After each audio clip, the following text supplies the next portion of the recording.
Hello there, friends worldwide. I'm Alexander Antonio, and today I'm very excited to present to you a biographical interview. I'm very honored to have my dear friend, Grandmaster William McDonald, with me here today. And friends, I'm excited because we'll get a chance to talk to Grandmaster William McDonald and peel back the layers of his endeavors and who is William McDonald as it comes to us as a professional, but also the person who is the machine behind this marvel that we'll soon get into. But let's first understand Grandmaster William McDonald. So a little bit about him is he celebrates 53 years in martial arts. And not only that, 6 times over, he's been entered in the Hall of Fame of Instructors. Also, he has been given the title of History General. And the History General, when it comes to Sports Karate Museum, is a person that is an honorable historian that has helped pioneer the sport of karate. Now, an exciting fun fact, recently William has been placed in a book called The World's Greatest Martial Artist. This is the 72nd edition of this book by Dr. Ted Gambardella. In addition to martial arts, is the diversity that William McDonald has in his professional career, such as a broad-based application and involvement in the stunt and fight choreography industry. Also, he's been teaching metaphysics for quite some time, along with personal development as a coach. Now, an interesting thing about William McDonald is his ability for many years now to be a trainer in the world of safety with organizations such as the EPA, the DOT, and OSHA compliance. And one final note is that William McDonald has been teaching and training tactical, effective bodyguard mindset, situational awareness, response and reactions as it pertains to principal clients. Now, friends, I'm so excited to present to you Grandmaster William McDonald. Thank you, Alexander. It's a pleasure having you do this interview. I'm excited. I'm excited too. So, friends, let's get right into exploring. You've heard a little bit about William and his diversity, but now let's dive into the world of the martial arts. As I mentioned earlier, the application of History General, the application of being celebrated in the world of martial arts many times over. Now, the first question I have for you, William, is it's really going to be about your early life in martial arts. So can you share with us your journey into martial arts, how it began, and was there a specific moment or experience that spoke to you regarding this interest? Yeah, actually, Alexander, there has to be a why of what people do to make that effective in their life, to make it really strong. And it actually began when I was 6 years old, outside waiting for my mom to pick me up after school. I was in a bad situation, wrong place, wrong time. And there were 3 6th graders that were showing off in front of these girls, playing on a jungle gym behind me. They decided to pick on a 1st grader, and I got the heck beat out of me for no reason. And at the very, very beginning, I had a lot of anger in my heart. I didn't understand why this even came to be, right? And all I was doing was minding my own business, waiting for my mom to pick me up. And I was left on the ground while they were walking away laughing. So there was a lot of unbelief to this as a small child. Later, right before I turned 7, my dad took me to a drive-in theater, and I was sitting on laying down on the hood of my dad's car, and we watched this movie. And I saw this one guy. Didn't really understand what I was watching, but my dad wanted to bring me to this theater. And it was this one guy that had all of these bad people coming up against him, and something that he believed in, and he came out on top and that gentleman was Bruce Lee. And when I saw this one guy walk away, maybe a little scratches here and there, but he came out on top, I knew what I wanted to do. At first, it was like I had all this anger inside of me, so it's about revenge. How am I going to get these kids back, right? People I didn't even know, still don't know today. Later, a few months down the road, my dad signs me up in my first karate school when I turned 7 years old. My sensei then, months and months and months, understood where my background was, where I came from, and somehow or another channeled the hatred that I had inside of me, the anger, into something positive. And from that moment, I saw this sensei, this person that I looked up to, change people's lives. He changed my life because I had this idea. I don't ever want to be put in that position again. I want to know how to defend myself. And then later, as I started growing up a little older, getting towards my teens, I knew what I really wanted to do is I wanted to help others defend themselves, no matter what age, no matter who they were, just in case they had a situation like mine, or maybe even much worse. That's where it began.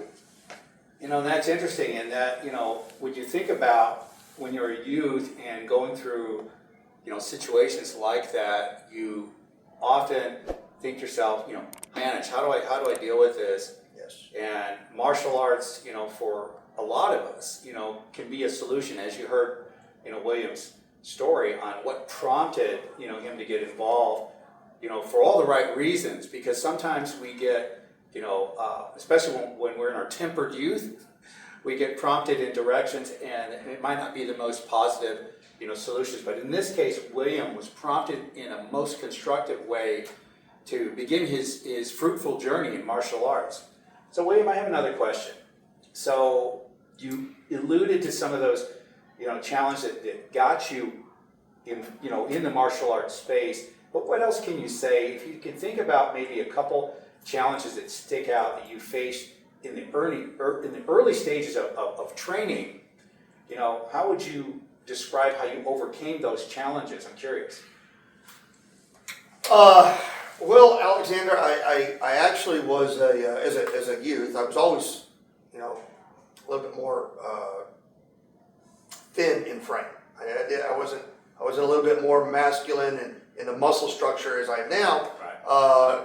Not that I look like a bodybuilder or anything, but the size is different. I was much more skinnier, but I was also very lanky, very tall. I wasn't the best in sports. Tennis was my game at the time. I did play a little bit of football, but I knew that really wasn't for me because I kept going back, training martial arts. I was really good at what I was doing at the time, including in tournament aspects. And one of my later instructors, his name's Chun Han. He's no longer with us. He's a Mudakwon stylist, and I was a teenager when I started training with him. And he saw something in me on being able to be a teacher. So, because I always wanted to help out, but somehow or another he saw something greater in me, and he brought it up to my attention, saying, "Hey, William." One day he pulled me aside and he said, "I want you to represent my academy, and I'd like to have you open up a location." And it was at a YWCA. Don't even know those are in existence anymore. But YWCA, I started my first teachings in martial arts underneath Grandmaster Han, and I was 16 years old. So by trade, since I was 16, I operated my own business underneath the tutelage of Grandmaster Chun Han, and I realized that I really enjoy reaching out and helping change people. Like this helped me in my youth change to who I am right now. And martial arts does so many things, whether it be develop that self-confidence that and that you need to get over things, the discipline that a lot of people lack, which is dealing also with focus. in today's times because there's so many people, kids particularly, are pulled in so many directions and they're scattered and everything is equally important, but they lose track upon a focal point to get the jobs done. Yes. You know, and it's sometimes they get pulled aside and hang out with the wrong people, or maybe even drop out of school, and so they lose their goal setting skills. And that's another thing that martial arts does: sets goals. You know, but ideally, I mean, there's so many challenges in life, and as I matured even more, I also worked with some people that were not as fortunate as I, being the person I was in a good health. I had people that I've worked with that were literally blind. I've had people that I worked with that is in wheelchairs. Some people had other disabilities such as cerebral palsy. I was put on the spot and I had to be a critical thinker. How can I reach out and help them gain something, anything that martial arts has to offer to help them become a better version of who they already are? So I set these challenges to myself, and most people would think, oh, you know, I'm sorry, you can't do this because you're in a wheelchair. There's no way you're going to do this because, you know, we kick here. You can't do anything. But really, the ideal is don't let that martial art or don't let that mind frame of a system or a style, a method of teaching, change your thoughts and put you even a lower vibe. I like the idea that in my methods, in my styles, my system, TONG particularly, the style fits the person. The person doesn't fit that system. And I think that's most important. And it helps people, it changes their lives, hopefully for the better. But it's something that they can always reach out to, anything that they need in life. And it falls back to where I came from, defending yourself, if you had to. You know, that's an exciting, you know, aspect to William's journey is, you know, although he faced some challenges, he was constantly being solutions driven during these challenges. And also what's really exciting about this is the critical thinking aspect combining with solutions, you know, driven. While he was growing and developing himself, he had a tendency to pass this forward or to allow himself to, as he experienced stuff, while he was having the plus and minuses of his early development, he was able to express himself in a way that was setting himself up ultimately to be the vision and the founder for TONG martial science. Now, William, I have another question, you know, regarding the early aspects of you in your martial arts, you know, endeavor and career, but also in TONG. So when you think about can you give us a summary? You mentioned Bruce Lee earlier, you know, and I think for a lot of us, you know, we're really familiar with Bruce, the Master Bruce. But who are some of the early mentors, aside from Bruce Lee, that inspired, you know, greatness in you, and how did they influence and connect you to TONG with these other masters? Well, great question. Well, let me say something. TONG was first of all, where we are now. Yeah. TONG was a developed idea based on a kids' self-defense program called Hot Shots. That's interesting. It was not even a martial art. It was just an idea which I developed 30 years ago. It was called Hot Shots, Self-Defense Anti-Kidnapping Program. So again, this goes back to my 6-year-old side. You know, I want to make sure that now, as a mature adult, my muscle structure is a lot different from when I was as a child. So I want to help other kids, whether it be 6 or 4 or a teenager, to get away from somebody much larger than them, right? So it started with that.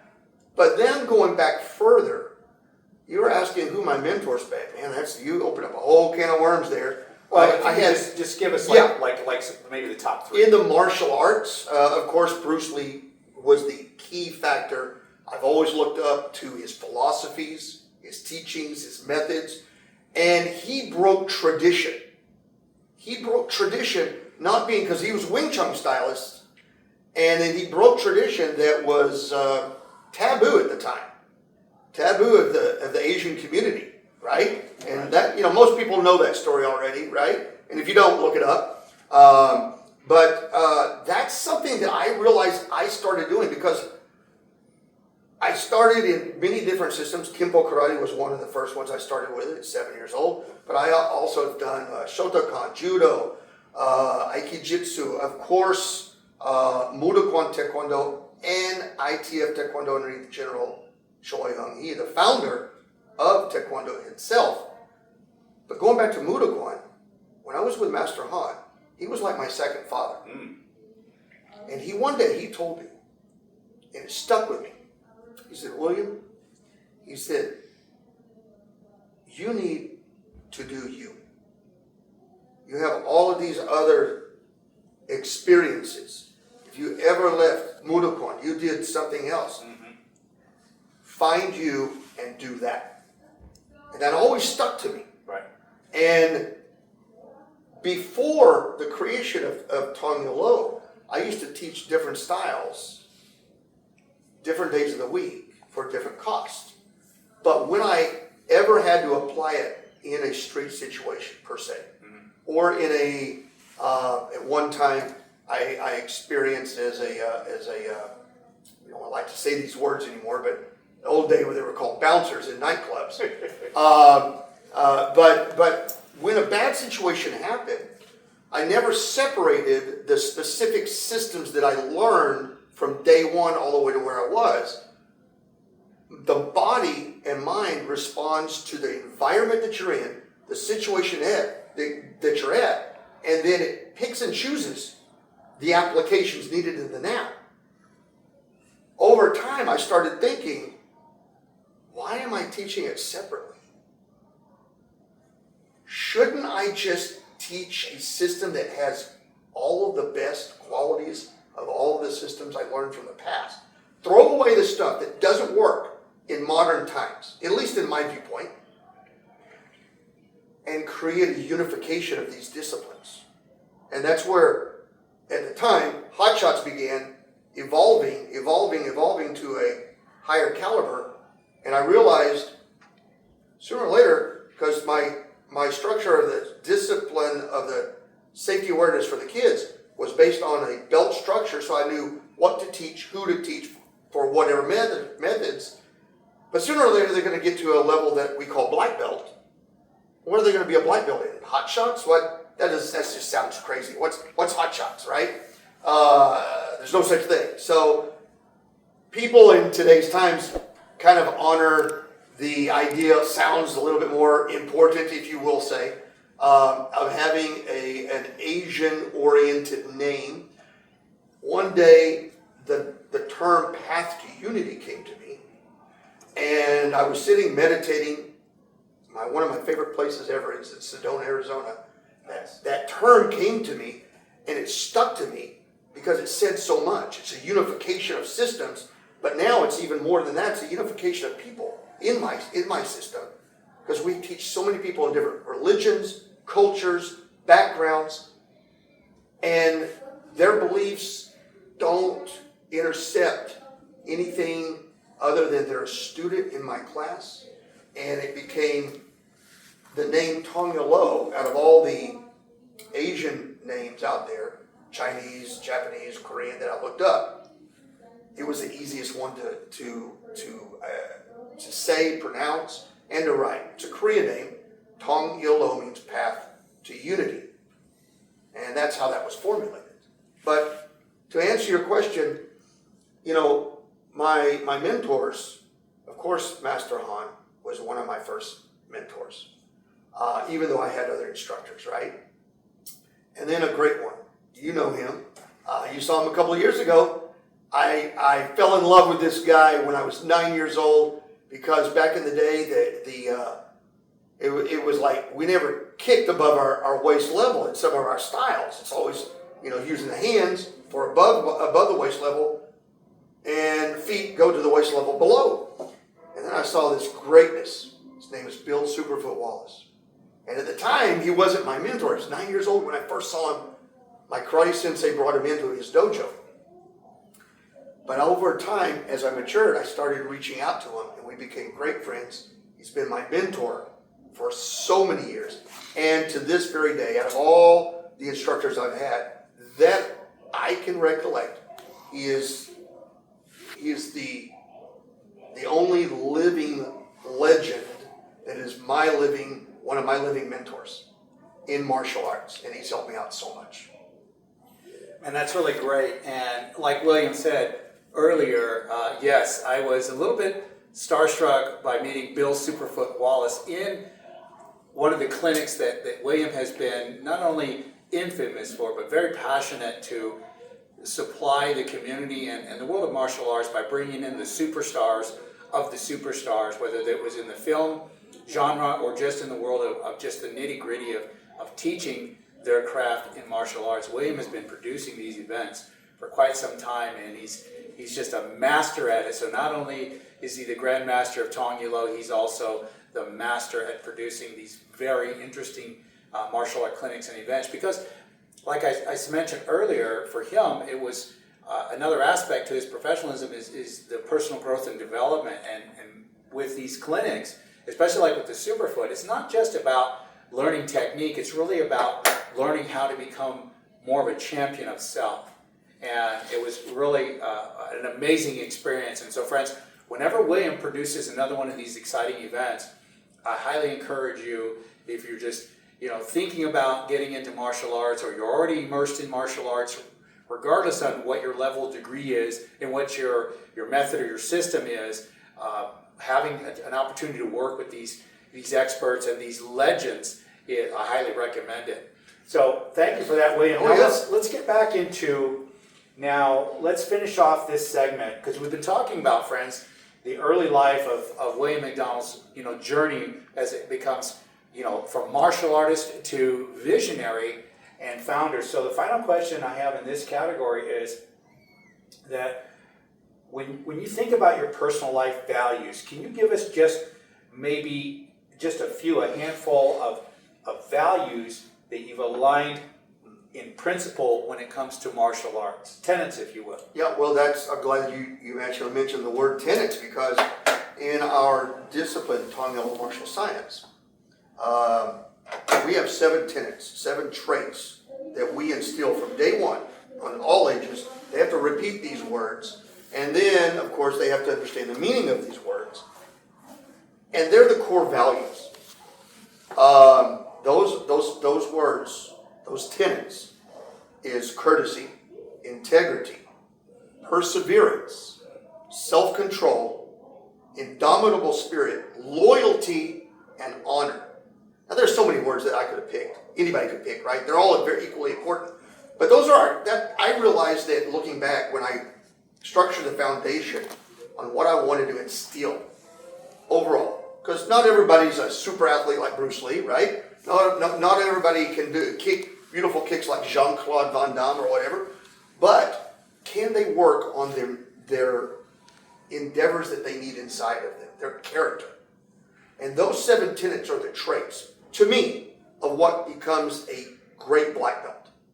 No matter if you can kick high, no matter if you're, what you are as that person, as long as you bestow those traits, that's the foundation of what our true black belt is about. And so that's kind of the code that we live by, are those 7 words. Everything else, that's the building block, everything else is attached to them.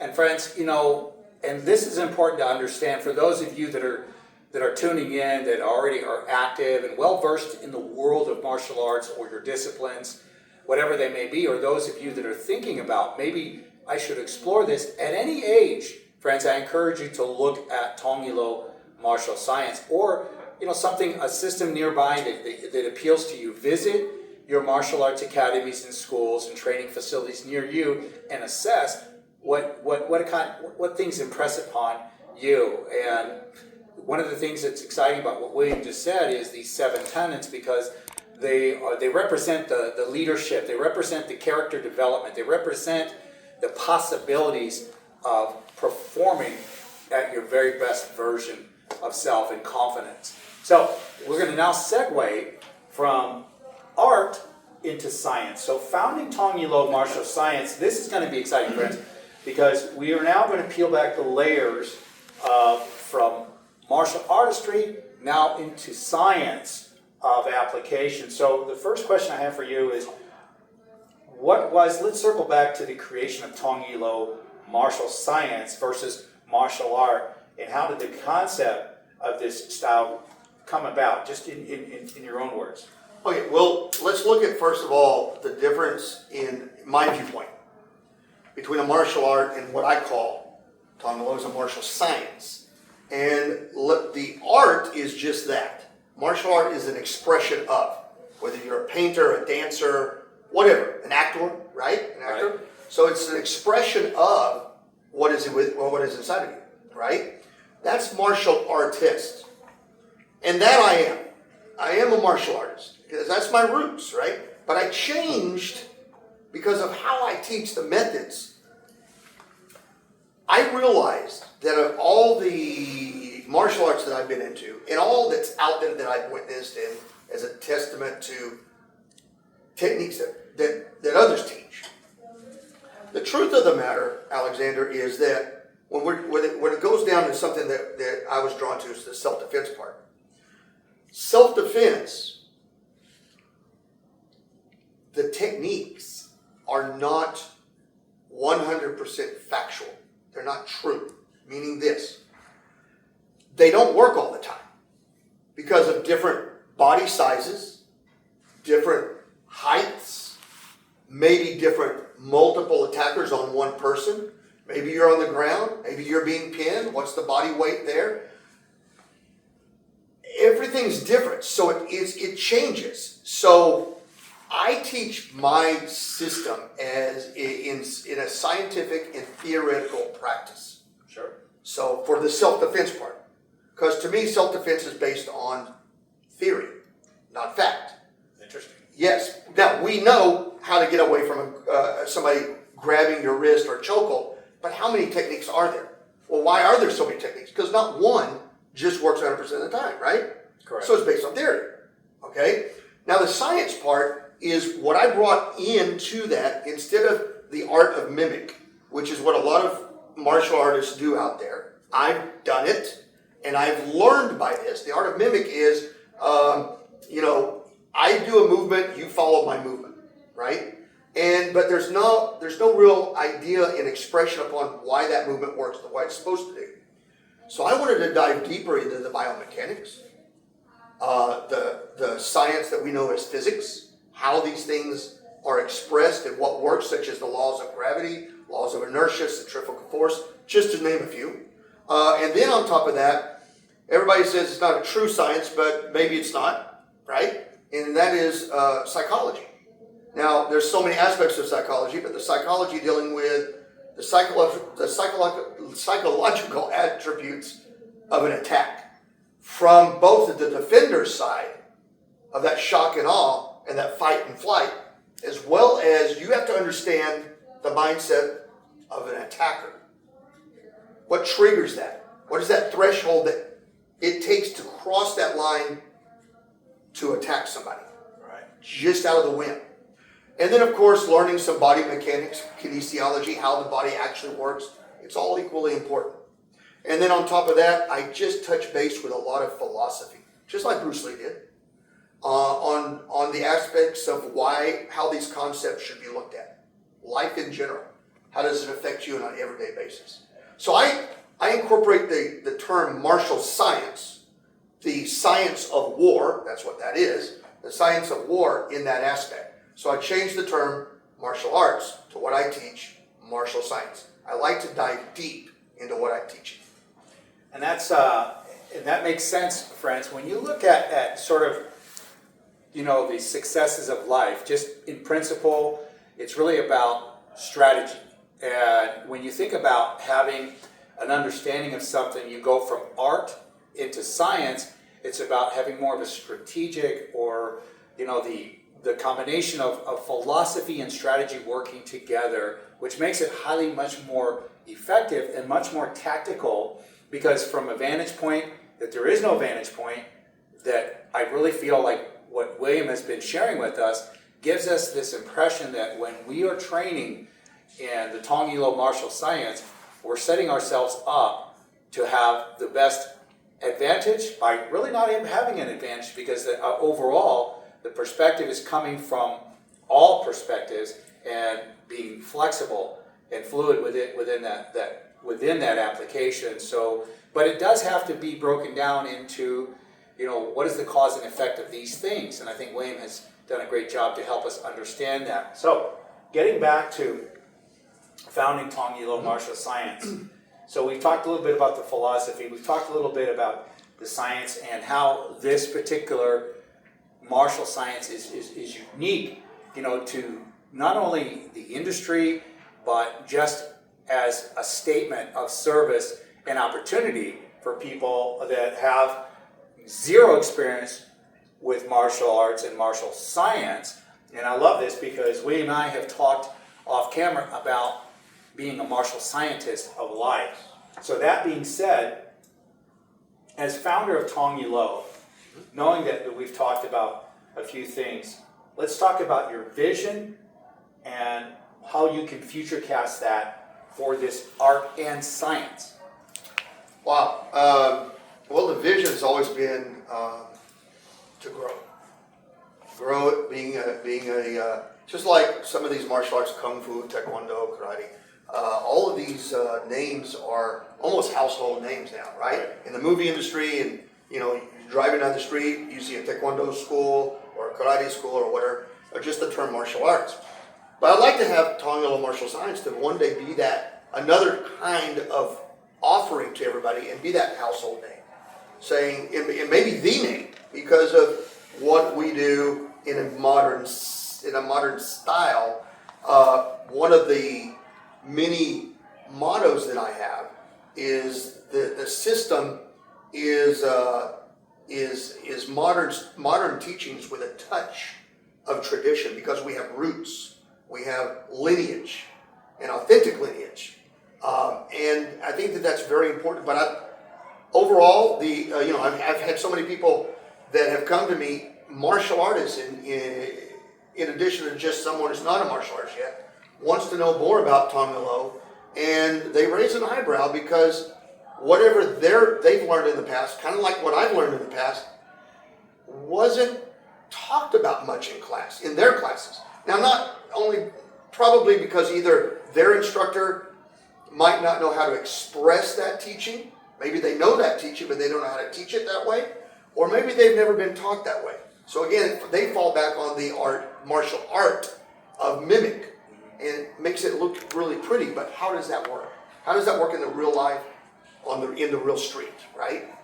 So growth is the most important thing that we can always do, and my ideas why I want this to grow so much boils down to, again, going back to the very, very beginning.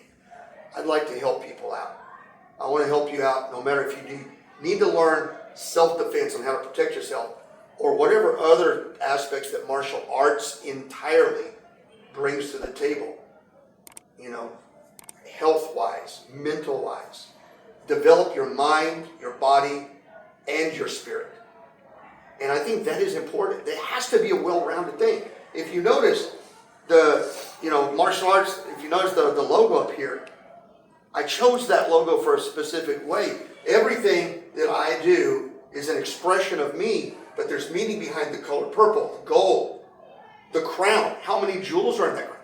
I'm not going to go into great detail about that, but it's not just a logo, it's a representation of meanings behind that. Everything has a meaning, even in the word. But the phoenix represents spirit. And in martial arts, a lot of martial arts talk about the tiger and the dragon, the body and the mind. Right. But it goes deeper than that.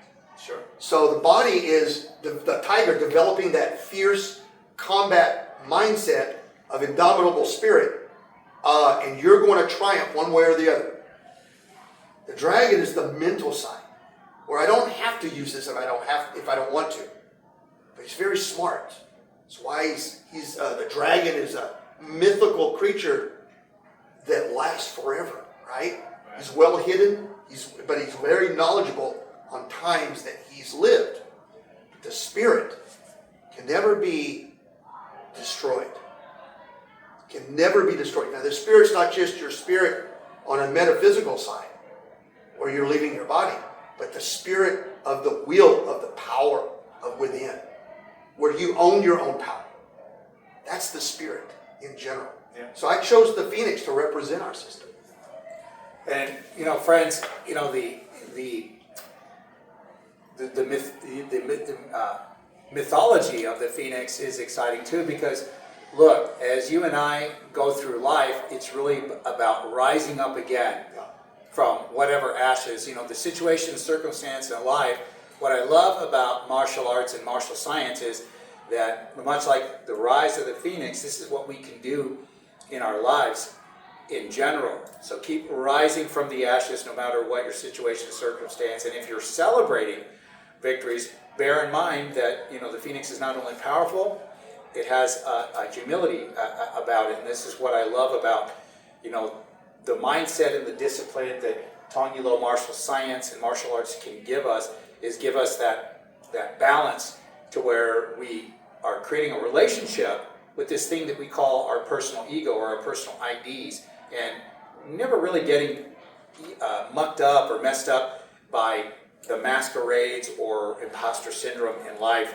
And Grandmaster William was talking about these tenets that are part of his tradition of teaching, but it's really about the character, formulation, reformation, and further, sharpening of the skills, or the blade of life, if you will. And so now, let's continue, and let's talk about one thing. Give me one thing that is the most rewarding, and I'm sure you could give us hundreds, but just think of one thing that's the most rewarding aspect of teaching Tong martial science to others.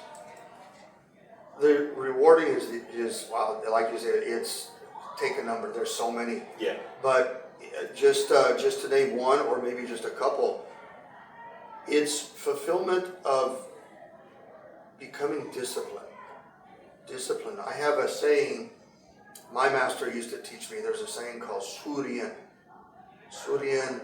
We also hold that term sacred every time we bow to each other. That's what we say. Suryan. It is our mindset of mind and body discipline. Because in order to be successful in whatever you do, whether it be as a kid getting good grades in school, heck, waking up every day and going to work and being that champion at that job, no matter how hard it is, or becoming one day a great president or an actor or whatever you're doing, you have to have mind and body discipline. If you lack one, it's not that you won't reach that goal, you're going to struggle reaching that goal. You're missing something. It has to be a whole. Yeah, the thoughts that you have to control your thoughts. You can't control anybody else's thoughts, but you can't control yours, right? Whatever your thoughts you control, you also control the words coming out of your mouth. You control the actions that you see. Should I punch somebody, or can I walk away?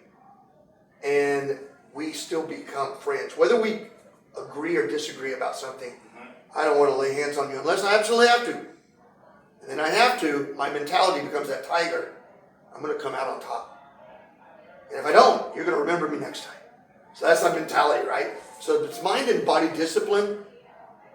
And I see this from the young kids that have come in have like ADHD or whatever.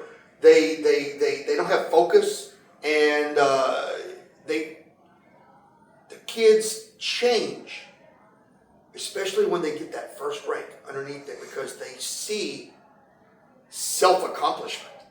They can't express it, they don't understand it, but that's that change. Not only the kids, but adults who have maybe a lack of self-esteem for whatever reason. Life gets in the way, right? It does. But that accomplishment, and it starts there, it becomes a snowball effect. So goal setting is very important. And then, I'm going to tell you, I'm going to pitch my son. He started martial arts when he was kicking in his mom's belly, right? And he's been in martial arts ever since. He's now turned into a wonderful, wonderful adult, and he's never stopped in the martial arts. And that goal setting has inspired him to become something greater. He's always reaching for something of greatness, right? And whether it be college or a career or whatever. And he sees multiple paths that he could probably take, and probably wants to take them all, just like myself. You know, everything that I've done in my life is an attachment to day one in martial arts. With, you know, being in martial arts and the movie industry and teaching safety for some agencies, as well as working with kind of law enforcement, bodyguard work. It all has a path that is connected. That unification, again, path to unity, I guess, on that aspect. But the mind and body discipline, changing, helping people change the way they think about life, helping them become their greatest version of themselves. And then backing up and letting them take the reins by themselves, because now they can be unstoppable because they switch their mind frame. And that's it. You know, friends, when we think about the journey in life, and you heard it from the Grandmaster, the word that comes to the surface here that we can focus on is unstoppable. Now, that being said, William, when it comes to teaching and mentoring, I'll ask you, you know, as a gift to other instructors, regardless of the discipline, the style, what have you, there's always this. When we are teaching and instructing and giving guidance to students, what is a little or a couple of nuggets that you can give to current teachers or the emerging talents of high-ranking belts that are now teaching? What can you pass along to them when dealing with students of various mindsets and abilities? This can sometimes get frustrating, but how do you build consistency? What can you share in regards to training students of various age, different skills and backgrounds, and more importantly, how to get them to move forward? Just share a couple of nuggets for our audience. Sure. Well, I can, first of all, I'm going to attach something to that question and then answer that question. If you're looking, wherever you are in the world, if you're viewing this, wherever you are in the world, it doesn't have to be, hey, come to me. I'd love it for you to come to me and train with me, but you don't have to. I'm saying, if you're looking for something, don't look at the pretty pictures on the wall and the cool-looking trophies that they display in their cabinets of what greatness that martial artist or the instructor has done, who they may be associated with, all the pretty certificates. Look at the product. Look at the students, not them. They may be great instructors, but can they teach greatness? That's the question. So you ask the instructor, can I take a couple of days of free classes or a week or whatever that the instructor allows, and you get yourself into that class. Don't just watch it. If you're going to swim, the first thing you want to do is you want to test the water out. You got to step inside the water. Is it too cold? Is it too hot? What is it like? You got to take the first step. Get involved. Be active in what you're wanting to investigate. And then go a step further. Watch not just how the instructor teaches, but watch the people. How do they react? If you're dealing with a kid, are they, and I hate to say this, and I'm not jesting out there of pointing fingers, but there's some people that become more business minded, and they don't run a martial arts center, they run a day camp, a daycare center, I would say. So they don't instill that discipline, that respect. Yes sir, no sir. Yes ma'am, no ma'am. Here, let me open the door for you, sir. Instead of just walking through. Look at the product. Now going back to help out martial artists, black belts, instructors, that wherever you are, don't limit yourself on being crystallized on teaching one specific way, even though that might be the only art that you know, the only method that you've practiced. Can you change the abilities of your discipline in any form. For instance, at the very beginning of our interview, I was talking about I come across people that have not been so fortunate as maybe you and I talking together. Some people have been in wheelchairs for lives. Doesn't mean they can't do what you and I can do. They might not be able to get up and do a jump 360 kick, but can they teach a jump 360 kick to someone verbally and explain it so that they can have someone do it? The answer is yes. I know this because I've taught students that have been in difficult situations in their life, and they teach very well, and they help out and produce some great product, the students. So challenge yourself. If you're a black belt out there, if you're an instructor of whatever style, challenge yourself to rise above being crystallized. That's great. I love that a person can personally challenge themselves. So out in the world of personal growth and development, especially in social media, we're seeing a lot about, there's this challenge, there's that challenge, there's this master, class, that master class. But I love what Master William has just shared with us. So if we're teaching, and it doesn't have to be martial arts or martial science per se, it's just if you're sharing from your mind and your heart to other people, it's really about challenging yourself. Is this as good as it gets, or can I get better? Because the greatest of the greatest, and Master William can attest to this, are the people that are always staying in that loop of discovery, in that loop of getting their skills, regardless of what those skills, if you're teaching, some sort of science, or you're teaching, any kind of skill per se, or you're sharing information that might help other people, it's really because you're staying a student so that when you get called to be that teacher, to be the master of that person who's allowing to provide that forward in life, that's really exciting. And I love how, martial science and the world of martial arts can help prepare that expansion and that expression of self to become more and to really stay, connected in what is the next possibility to do something greatness. But the challenge is there. Set the challenges, like William said. Yes. Okay, William, the next question I have for you, because we've been talking about this idea of extraordinary growth. We've been talking about the importance of teaching and mentoring and different breakthroughs that a person can experience, especially if you're feeling stuck. Finding some sort of physical, means to be active, it really can help your mind, your body, soul to get as free and to be the most powerful energy that you could possibly have. And that's another thing that I mentioned earlier in the background. William has been teaching personal growth and development and metaphysics, and also how it connects together in this aspect of spiritual growth as well too. And for those of you that are new or already immersed in martial arts, and what I love about William's system is that it incorporates the essence of not just philosophy in a course martial arts into the science of life, the science of mind, the science of to be in spirit of.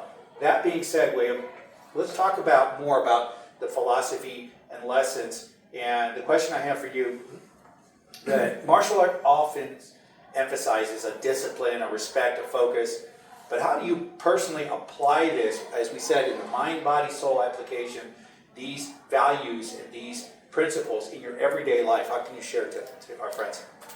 Well, first of all, just being courteous, showing respect to everybody, whether you disagree or you agree with whatever their viewpoint's on, right? I'm very opinionated. I'm sure, I know this guy's very opinionated. I'm sure you guys, everybody out there watching this has opinions, whether you want to verbally admit this or not. Everybody has opinions. If we can learn to respect each other's opinions, and then if it's not really about pushing your beliefs onto somebody else, but maybe changing the way they view things, and then back off. It's okay if they still believe that the things that they do, because we all come from different backgrounds. We all have different rearings from our parents. maybe our spiritual beliefs, maybe our political beliefs. And it's okay. It's okay because everybody has a walk of life that they've walked. Nobody's walked in my shoes. I haven't walked in Alexander's, and I haven't walked in yours. But I can respect yours. And as long as we can do that, that's why this is the funniest part. Out of everything that I've seen out there, I can honestly say, politics, Alexander, religion, of anybody's religion, worldwide, the rearings that their parents give them that are different culturally, when they come through that door, we're one family. We never throw up politics. We never throw up religions. We never throw up whatever. We study martial arts. And then when we see each other outside, it's like, oh, I know you. Hey, how are you doing? And we give each other high fives or fist bumps or bow or give each other a good hug.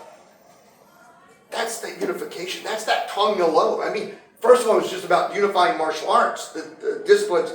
But it's really that word, unifying people that come through that door and forgetting about all the things that segregate us. Right. Right? That's what is very important. If we can do that, man, this world will be so much better. And friends, that's powerful. It sounds simple, but I challenge you, much like we talked about earlier in this interview, about the importance of allowing yourself to challenge self or allow other people to submit healthy challenges to you, because it's really about our observations, our viewpoints, and as William said, the opinions, because we all have them, whether or not you're comfortable to say, I have opinion about this, and sometimes these opinions get strong, but the point is that when we think about how William has shared with us the importance of unification, this is what makes the world go round. This is where we're going to get better in every regard, in mind, body, spirit. We're going to get better in every community, community, country to country. That's what makes the world go around, is this not just an idea, but the actuality and realization of unification. And so that being said, William, here's the next question that I have for you. So when you can tell somebody that martial arts has taught you to go beyond self-defense, to go beyond combat skills, what's one thing that you could share from your experience seeing this develop in your students all the way into black belt? What's something that you could share that goes beyond self-defense in combat situation that Tong Lo martial science has provided? Under your guidance? Under the guidance. The Tong Lo provides to everybody. Again, and I don't mean to keep coming around this, but it is understanding. It's respect. It's respect. I like that. It's the discipline, but having the self-discipline, but showing the respect to others. I like that.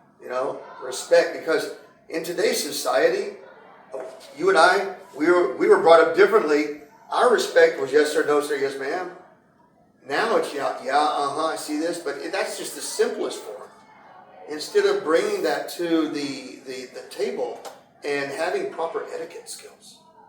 How do you address things? How do you respect your seniors? Not only seniors of belt structure, black belt versus white belt, yeah, but of all ages. Right. And still see them that you got to humble yourself to know that you may be on top. You may be the highest rank. You may be the best person in your category being a CEO.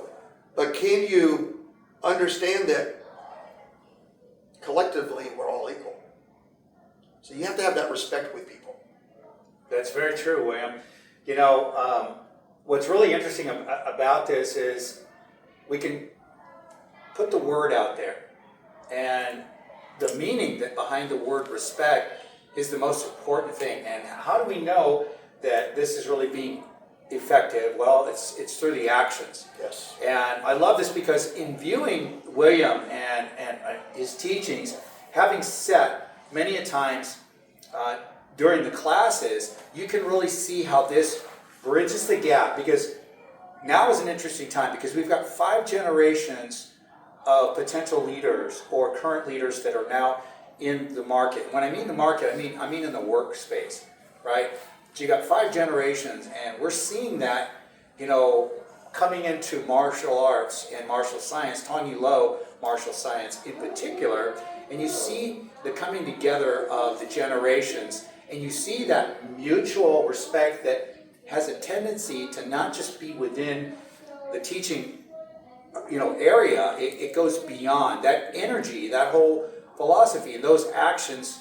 They follow the students under his guidance because it gets reinstated, it gets reinvigorated, and it gets brought to the front of their thinking and actions all the time. And I like that, friends. So remember, it's all about respect thyself, and it's about the respect that we have for people, places, and things as we are in a community. So we talked about the importance of physical and mental strengths in Tong Lo martial science with Grandmaster William. We've also talked about, the martial arts journey that he's had. And now, this is something that I've been curious, and William and I off camera have been talking about this, about the importance. I mentioned the 5 generations, but as we get further along in our calendar, it's really about staying as active as we can. So William, what can you say about your prediction about Tong Lo martial science as it appeals to the generations that are further along in their calendar, and can you give us some of the benefits that they might experience with Tong Lo martial science? Yes, well, again, not everybody's coming in here to learn self-defense. Right. We're based a self-defense-based system, but it's for everybody. It's about just getting life off your shoulders for a little bit. Coming in here, just simply learning how to stretch properly, having good health practices. We do some sparring, learning proper distance and timing, along with learning how to control your techniques so that you don't hurt each other. We may be playing a game of tag, but if I wanted to go a little further on the street, there's no gloves on, watch out, right? So, but also, again, it's the building of goal setting. That's why the belts are there, right? That's what the belts are there, right. It's goal setting skills. And knowing that you can overcome things, objectives, such as in our system, we break boards. There's some systems that don't break boards. Why do we break boards? It's not just to show off, like, ooh, wow, I can break boards, and they're great for demonstrations. But it's the measurement of technique. I've seen black belts in other systems, and I'm not joking you about that. They can't break 1 pine board, 1-inch pine board with a front kick because they've never done it before. Interesting. Yeah, it's very.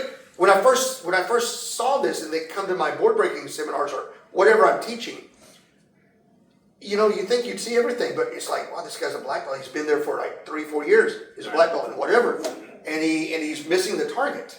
He's missing that point of break to go through. That focus of going beyond the focal point, and it's actually back here. So they're so used to just touching the surface. And there's much more than that. So it develops that focus to go beyond what your capabilities are. That's what board breaking is really about. It's not in our system. It's not about showing off and it looks really cool in demonstrations, but it's to test the measurement of your skill level. Because we can't hit each other and try to send us in the hospital, right? Can't break your ribs. We wouldn't have any students left. So we have to have something in front of us. And there's only so many times you can punch a bag. Right. Right? The question is, do you still have the focus to go through that bag? Or are you just hitting the surface? Right? So it's, again, challenging yourself to go from one level to another in baby steps. You can't go from white to black belt because most people, they get so bored. Remember the old days? The old days, we didn't have all these multiple belts.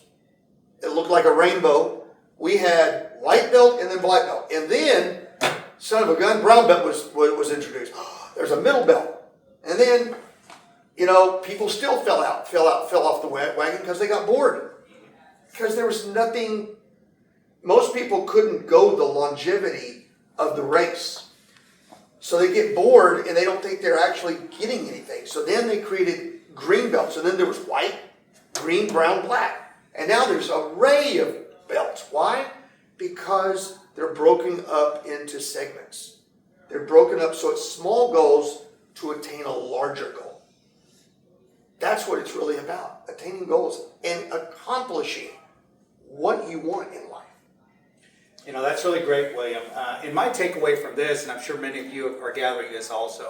So what we're hearing along the course of this interview is that martial arts, and more particularly Tong martial science, appeals to a broad generation of possibilities. And what that means is whether you're 5 or 6 years of age or 50 to 70 years of age, this can help you with your focus, this can help you with your physicality, you're developing flexibility and strength, and it helps you, get through those goals. Everybody should have, goals, whether they're small or large. These are important to stimulate, the neurons in your brain and to keep your brain healthy by always putting something that you're looking to accomplish in life.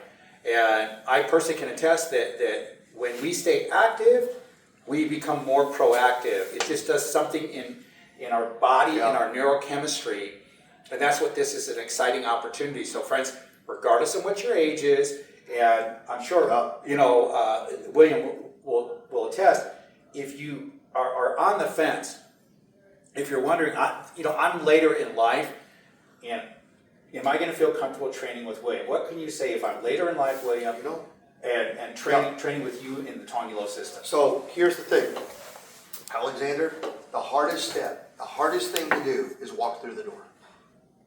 That's interesting. It's the hardest step. Yeah, that makes sense. The hardest step is to get off the couch. So easy to, binge watch Netflix. Yeah. So easy because it's so relaxing. But then what does that do to your muscles? What does that do to your lifestyle, right? So the hardest step is to walk through that door. Whether you got to test the waters out first before you go swimming. Put your foot in the water, right? Is that water right for you at the moment? Right. You mentioned ages, and this is not uncommon, at least with me. Maybe for some. You'll see a lot of kids. Discipline for the kids, very important. Parents want that, and goal setting skills. So we have 4-year-olds all the way up. My youngest kids are 4, and my oldest kid right now, 78. That's awesome. And he started when he was in his mid-50s. He walked through the door. He's an old Naval War dog. I call him Battleship Bill. Battleship Bill Casey. And I'll tell you, now, he can't do the stuff that you see a 19-year-old can do. But get in the ring with him, you're going to know why his name's Battleship. And he's fearless. But yet, he's the kindest and most gentle person. And it's great. So it's for all walks of life. And believe me, he has health issues. And that's okay. He identifies that. But if he just sat on that couch all day long binge watching, what do you think his health really is? Is somebody's health going to deplete faster and quicker? Or is it possible it could be neutralized for a moment, retained in time, and then get better? Not only physically, but right up here. It starts here. Everything starts in the mind, and that's really an amazing thing. So we have just two more segments to share with you, friends. And now we're going to enter legacy and impact. William, what can you say about when you think about the legacy of Tong martial science and all the contributions you've made to the martial arts industry? Now, where do you see the legacy, transition to or transcending to? What can you say about the legacy? The new generation. New generation? The new generation. I mentioned my son. He's just one up, right? I have younger people that are just amazing at their quality that they bring to the floor, to the mat. Mm-hmm. Walking through that door. They're looking for something. And then they get kind of like bit by the bug, and it's a good bug. It's like, oh wow, I really like this. And then it's how long can they, reach that goal? But it's the new generation, and if we can instill good values that were left a long time ago. They got lost somehow. Like I said, proper etiquette skills, right? Oh yeah. The respect among people, how you address somebody. Standing up and not looking down when somebody's talking to you, but actually looking them eye to eye and have a connection between two people. Right. Whether it's a confrontation or it's like, I'm trying to understand you, right? So it's the next generation that makes this martial art, or any martial art, should be the better martial art, or martial science, as the case may be. That's great. So now, William, let's get into some personal reflection here as we come to the close of this interview. Yes. And friends, thank you for tuning in, because this has been really an honor and very exciting for me to help, peel back the layers of this very diverse professional known as Grandmaster William McDonald. So our last few questions are in regards to personal reflection. So looking back at the martial arts journey from there to now, is there anything that you would have honestly done differently, and to make things stand out, or to make things have a better outcome? Because we all have that moment in life to where we could jump in the time machine. So I'm just curious. Yeah, life gets to people. It doesn't matter what title. Grandmaster's a title. It's like a PhD, if you would, right? It doesn't mean you're better than anybody else. It's a title, it's a rank given. Just like master or just doctor. Doctor's a profession. Right. Doesn't mean that he's better than anybody else. It's just that he knows a little bit more in that field. Life's gotten to me. And I'll tell you, if I could go back in time, I wouldn't freeze myself. I wouldn't hesitate. I wouldn't put a pause on something. And sometimes, Alexander, let fear get in the way. Gotcha. Fear. False evidence appearing real. Right. Right? It's an acronym. False evidence appearing real. And sometimes, because we're all emotional beings, we let that happen. And it's very overpowering. Life gets in the way. I get it. I've been there, done that, wear the t-shirt sometimes. But if I could go back in my DeLorean and I punch back time, I would erase that. I would teach my young side what not to do. Say, hey, suck it up. Get through this. You're better than that. Don't let life get in the way. And I think that's really for anybody, though. Yeah, that's true, William. And another thing that comes to mind as you tell that part of this personal reflection is the analysis paralysis. It can sometimes, when we were like really overthinking our own processes, our next decisions, we can sometimes experience that analysis paralysis that can sometimes, create these blockages, interesting enough. Oh, yeah. So now let's get into the final question that I have for you. And we talked about how William feels about, the title of Grandmaster, how it just represents him as a person and as a professional, and how he carries that responsibility to his family, friends, and more importantly, he carries it through the community. And so what I want to share with it is you're now available, and you've been teaching in how many different locations here in Texas now? It's a few different locations. A while back, I had 22 locations just in Texas. Right. But again, life gets in the way. We had a COVID period, and then just life in general. And so I have a few in Dallas-Fort Worth right now, and I have locations. Another student that's over in the Arizona area, right? And I'm looking at developing that as well. And then I got people that again reach out to me, kind of interested in Tong Low, and they're in different systems, and they're saying, "Hey, can I be a part of that?" So the answer is always yes. Again, you got to step through that door, right? But the title of Grandmaster is, you don't know how many people I see on websites discussing these titles, or you're not, Grandmaster means you're the all-knowing. It's not that. It's a recognized title of experience in your field. Just like in the military. In the military, they have a number of branches of officers. If you're a general, People will address you as a general or captain or whatever, even outside of the military, because you hold that title, that recognition from someone who recognized you as that. Right. Or if you're an officer, police officer, sometimes officer or detective, whatever. It's just a title, or doctor. It's not, or PhD, right? It's not that, I've seen people that try to overthink this and think that that title represents being better than everybody else. It's not. It's not. Because I'll guarantee you, I don't care who you are, I don't care what titles you hold, there's always somebody better than you. That's true. There's always somebody better than you. You just haven't found that person yet.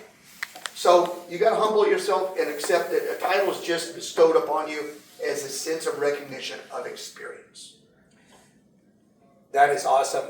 So the final thing that I'd love for you to share with our audience is this: that how would you, what is something you can share on your personal motivation to continue to grow as a martial artist, as a teacher, and as a human being, a person in general?